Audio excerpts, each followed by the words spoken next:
আসসালামু আলাইকুম viewers, welcome to recipe by Siddha channel থেকে সবাইকে স্বাগতম জানাচ্ছি। আজকে আমি একদমই সিম্পলভাবে খুবই মজাদার একটা পিৎজা তৈরি করে দেখাবো। আশা করছি আজকে আমার এই ইনস্ট্যান্ট বেড পিৎজা রেসিপিটি আপনাদের ভালো লাগবে। তাহলে আমি কথা না বাড়িয়ে চলে যাচ্ছি রেসিপিতে। এখানে আমি 4 পিস পাউরুটি নিয়ে নিয়েছি। এবার আমি এই পাউরুটিগুলোকে একদম ছোট ছোট টুকরো করে কেটে নেব। কেটে নেওয়া পাউরুটিগুলোকে আমি এখন একটা প্লেটে নিয়ে নেব। এবার আমি দিয়ে দিচ্ছি এখানে 1 কাপ লিকুইড দুধ। 4 পিস পাউরুটির জন্য আমি এখানে 1 কাপ দুধ নিয়েছি। এবার আমি এখানে দিয়ে দিচ্ছি একটা ডিম। এবার আমি এই সব কিছুকে একটু ভালো করে মিশিয়ে নেব। আর মিশাতে দেখবেন পাউরুটিগুলো একদম নরম হয়ে গেছে। পাউরুটিটা মিশিয়ে যাওয়ার কারণে কিন্তু ডিম আর দুধের সঙ্গে খুব ভালোভাবে মিলিয়ে যাবে। কিছুক্ষণ এভাবে ভালো করে নেড়ে চেড়ে মিশিয়ে নিলে দেখবেন পাউরুটিগুলো খুব সুন্দরভাবে মিশিয়ে গেছে আর খুব সুন্দর করে একটা ডো তৈরি হয়ে গেছে। আর এটাই হচ্ছে আজকে আমাদের পিৎজার ডো। তারপর আমি পিৎজার ডোটা একটা সাইডে রেখে দিই। এর মধ্যে আমি চিকেনগুলো রেডি করে নেব।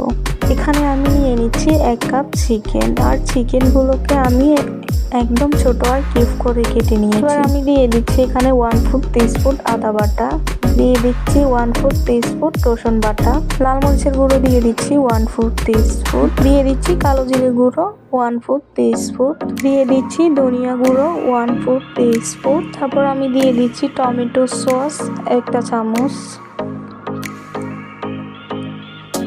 লবণ দিয়ে দিচ্ছি 1/4 টিস্পুন। এরপর দিয়ে দিচ্ছি আমি এখানে 1 চামচ সয়া সস। এরপর চিকেনের সঙ্গে আমি সবগুলোকে ভালো করে নেড়ে ছেড়ে মিশিয়ে নেব।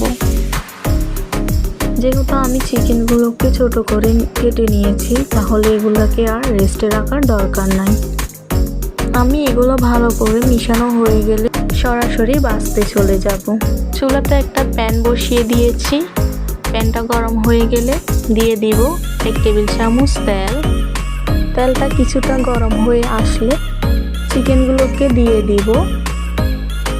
চুলার হিটটাকে হাই মিডিয়ামের মাঝে মাঝে রেখে আমি চিকেনগুলো ভেজে নেব। কম হিটে চিকেনগুলোকে ভাজানো যাবে না, তাহলে কিন্তু এগুলা থেকে পানি ছড়িয়ে যাবে। চিকেনগুলো কিন্তু অতিরিক্ত ভেজে যাওয়া যাবে না, এতে করে চিকেনের মধ্যে আর জুসিনেসি কিছুই থাকবে না।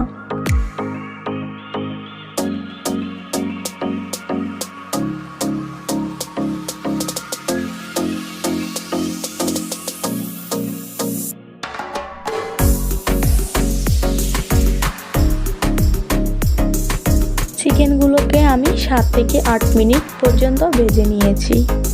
ভেজে নেওয়া হয়ে গেলে আমি এই চিকেনগুলোকে তুলে একটা সাইডে রেখে দেব। এবার ওই একই তেলের মধ্যে আমি দিয়ে দিব পিৎজার ডোটা। আগে থেকে যে পাউরুটি দিয়ে পিৎজার ডোটা তৈরি করে রেখেছি।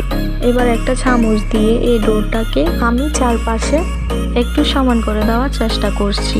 এতে করে পিৎজার মতো দেখতে একটা সুন্দর শেপে চলে আসবে। এরপর আমি এই পাশটা একটু উল্টিয়ে দেব।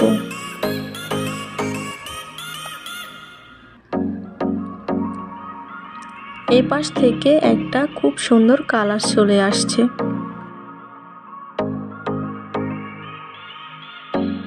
এবার আমি এখানে দিয়ে দিব 1 টেবিল চামচ টমেটো সস। আপনাদের কাছে যদি পিৎজার সসটাই থাকে তাহলে আপনারা ওইটাই দিতে পারেন। টমেটো সসটাকে আমি চারপাশে ভালো করে ছড়িয়ে দিব।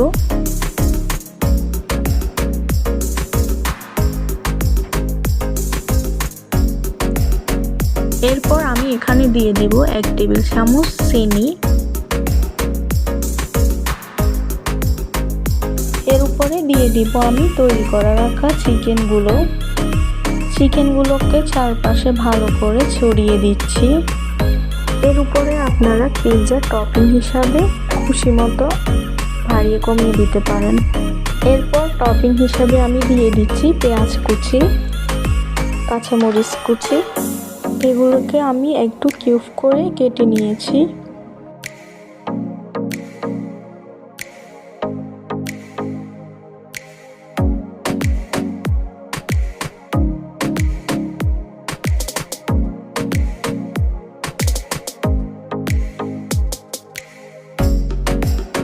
এর উপরে দিয়ে দিচ্ছি আমি টমেটোটাকেও আমি কিউব করে কেটে নিয়েছি। তো আমার পিৎজাটা হয়ে গিয়েছে, আমি চুলাটা অফ করে পিৎজাটি নামিয়ে নিচ্ছি। এরপর গরম গরম অবস্থায় আমি পিৎজাটাকে কেটে পরিবেশন করে নিচ্ছি। দেখতে পাচ্ছেন মাশাআল্লাহ পিৎজাটি দেখতে কতটা সুন্দর আর লোভনীয় হয়েছে। আশা করছি আপনাদের কাছে আমার ভিডিওটি ভালো লাগবে। আপনারা অবশ্যই বাসায় একবার হলেও ট্রাই করবেন, ইনশাআল্লাহ আপনাদেরটাও ভালো হবে। তো আমার ভিডিওটি ভালো লাগলে অবশ্যই লাইক কমেন্ট শেয়ার করতে ভুলবেন না। তো আল্লাহ হাফেজ, পরবর্তী ভিডিওতে আবার দেখা হবে। সে পর্যন্ত আপনারা ভালো থাকবেন।